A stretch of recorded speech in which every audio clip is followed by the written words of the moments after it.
crisis estamos viviendo? No es una crisis económica. Si la crisis que estamos viviendo es una crisis de la persona. La persona es la familia, porque la familia es la institución en la que somos de verdad lo que somos. En la familia no podemos aparentar lo que no somos.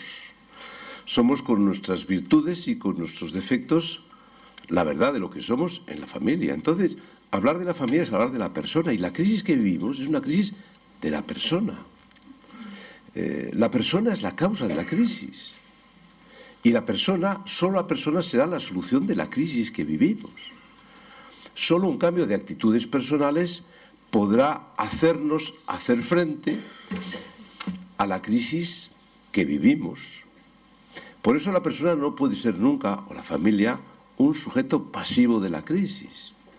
Tiene que ser esencialmente un sujeto activo en la solución de la crisis.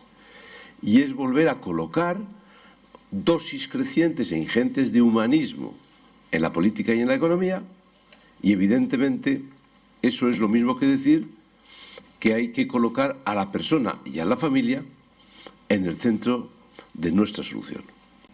Partiendo del título del Congreso, volviendo a lo esencial, la persona, toda esta problemática de la mujer, de las cuotas, yo creo que hay que saberlo primero, encontrar una explicación de realmente cuál ha sido la corriente dominante, la moda dominante, que llevándonos a la crisis ha querido poner en entredicho una institución como la familia o incluso la propia naturaleza de la persona. Y para entender lo que está sucediendo, sin duda hay que saber diagnosticar el adversario que hemos tenido y que tenemos, que es el relativismo, que es el no creer en nada o en casi nada, en no tener referencias permanentes y en la socialización de la nada.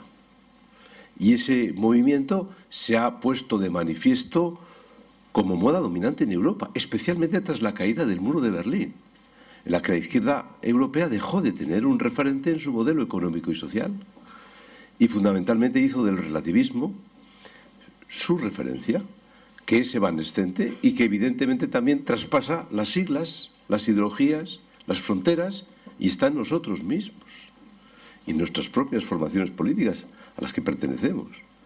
Y es evidente que, eso lo digo porque la ideología de género ha sido una de las expresiones más importantes del relativismo y fundamentalmente nos ha llevado a ese feminismo radical que ha planteado Carlos y que alumbra sin duda un nuevo tiempo, como ha dicho muy bien María.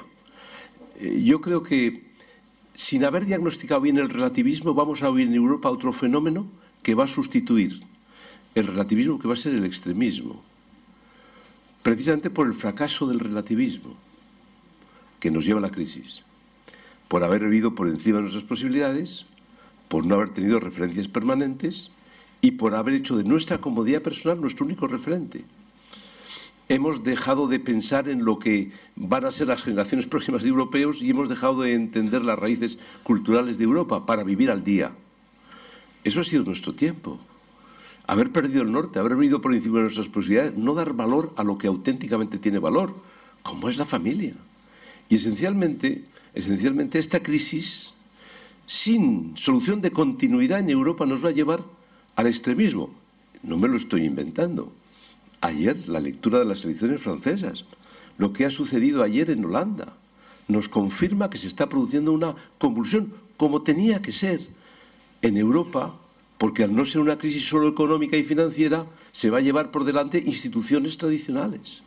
Por ejemplo, algunas concepciones de los partidos políticos europeos y otras instituciones que van a resistir mal a esta crisis, a estos tiempos nuevos que decías. Por eso coincido plenamente con todo lo que se ha dicho en la mesa, coincido plenamente con todas las reflexiones personales que hace Antonio, indudablemente, pero tenemos que saber entender que vamos a tener en poco tiempo dos adversarios a los que hacer frente desde nuestros valores y desde nuestras instituciones, que va a ser el relativismo, que va a perdurar, la ideología de género, las cotas, el feminismo radical, y al mismo tiempo vamos a oír fenómenos extremistas en Europa.